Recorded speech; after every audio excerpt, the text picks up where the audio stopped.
If you want to work harder than everyone else, then there's three really obvious things that you need to do that I think you need to do anyway, based on my own experience, based on watching podcasts, based on listening to YouTubers. And the first thing that you need to do is you need to be able to do something consistently that not many people will do for 2 to 3 years. There's going to be a bunch of guys who don't have it in them, who have basically just clicked off of this video because they heard me say 3 years and they were like, oh, it's not fast enough, right? It's not fast enough to get to success. It's not fast enough to build up wealth or to build a business. Now, if you really want to just outwork everyone and be the hardest working person, you literally just need to pick a business and do that business for like 3 years and do it consistently for a long time. Because the truth is, pretty much every business that you pick will work. So like agencies will work. I work for an agency, right? I know that they work. I literally work at one, so they definitely work. A YouTube channel. We've seen YouTubers who are successful. Iman Gaji, Hamza, fucking CEO of Testosterone, right? All these different people. What's another business? Okay, dropshipping. We know it works. There's guys, I don't like dropshipping, but there's guys who have made money from dropshipping, right? So we know these businesses work. Now, it just depends on how long they take to work and how long you have to work on them to build them. So you need to just do something that not many people will be willing to do for that long, right? Because a lot of people, every man and his dog fucking sets up a YouTube channel. Every fucking guy that I know who's like under the age of 25 has tried to set up a dropshipping company. Every person I know is into like crypto and Forex, right? Everyone's into it, but they do it for like 6 months, they don't get rich, and then they're like, oh, fuck it doesn't work, right? Now, how many people have like set up a YouTube channel like I have and ran it for 18 months or 20 months? How many people have got to the 200 video mark? Okay, I have. And I'm not successful yet, but I'm probably in the top 0.01% of YouTubers, even though I'm not successful, just from posting 200 videos. So by the time I'm at the 3-year mark of this channel, I could be successful, right? Because I've done something. I've posted a video every day for 3 years. Barely anyone that you speak to will be willing to do that and dedicate that much time of their life to that. But that's what it takes to outwork everyone. So that's the first thing you need to do. You need to pick a business, pick the thing that you're going to work on, and just extend the time frame on it, okay? If you want to work on something for 6 months and expect to be successful from it, and like if you set up a YouTube channel, for example, and you run it for 3 months or 6 months and you expect to be at 100k subscribers making a ton of money, or 10k subscribers making a ton of money, or even 1,000 subscribers, right, in 6 months, it's kind of difficult to do that, right? You're going to be like sorely mistaken. You're not going to be able to do it, right? You won't be able to do it. Like maybe, very small chance, probably not going to be able to do it, okay? Now, if I told you set up a YouTube channel, run it for 3 years, you're pretty much guaranteed to be full-time income, don't ever have to work again at a job 9 to 5. You're a full-time YouTuber, pretty much guaranteed if you were consistent with it. So extend the time frame. Just do the thing that you want to do, the business that you've chosen, and just do it for 2 or 3 years. Set that goal for 2 or 3 years, right? The next 2 or 3 years of my life, I'm just going to be consistent with this thing and just do it. Everything works and you will be fine. The next thing to help you along with this is you need to use something called performance indicators. And this is little things that are just basically telling you you're going in the right direction. And these are things like likes or views, or like people clicking into your lead form. If you run an agency, you might have like a lead generation form that you put on your website, and it kind of, where you put your name and your last name and your email address and like what you want and your phone number. You might have a lead generation form like that on your website. And you'll be able to track, using something called Google Analytics, how many people open those lead gen forms, and maybe no one submits them, but if you see that you have 5 people who have opened the lead gen form, then you know that you're on the right track. That's a performance indicator. And for me, getting a comment that says like, I clicked on this video, how is it only got 300 views, like, and it should have 1 million or something, right? I get like a decent amount of comments like that. Like I find I don't get many views, but when I do get comments, they're people saying like, why don't you have this many views, okay?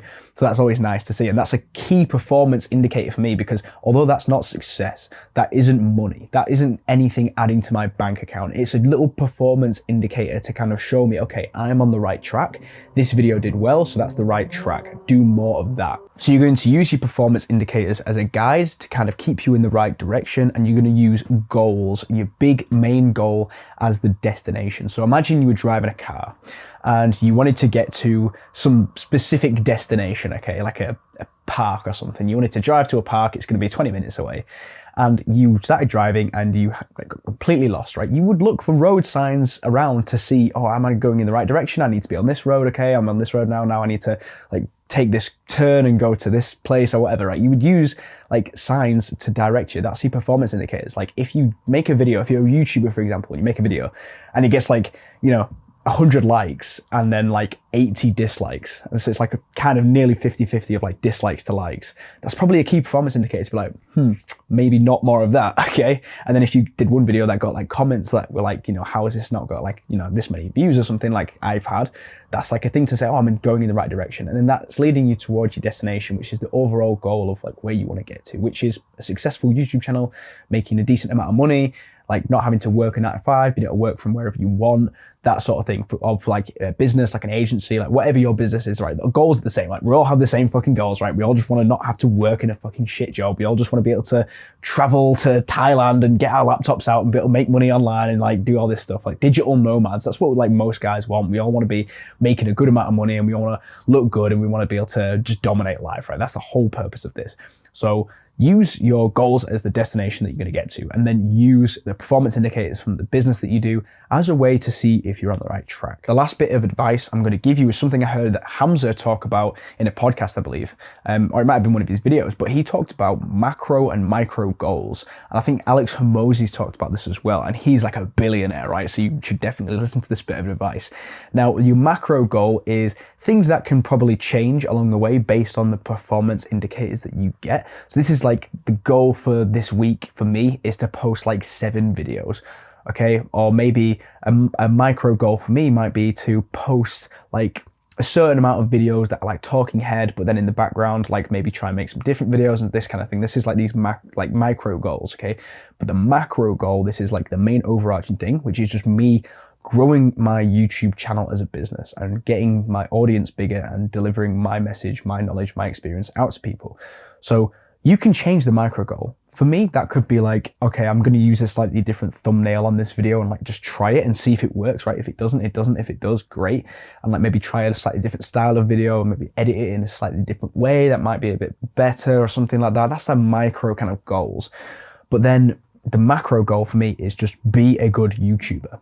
So you can change the micro goal based on performance indicators, but never change the macro goal, because then you end up like we did, like what we spoke about at the start of the video, which is you end up someone who tries a business out, doesn't work after 6 months, and they change the macro goal to be like, oh, yes, I don't need to be a YouTuber. I need to be a Forex trader instead. I'll do that. And they do that for 6 months and they're like, it's not worked. I'm going to change the macro goal again and become a dropshipper, or I'm going to do Amazon FBA, or I'm going to do this like agency. I'm going to do SMMA, right? That's the next big thing. I'm going to do that.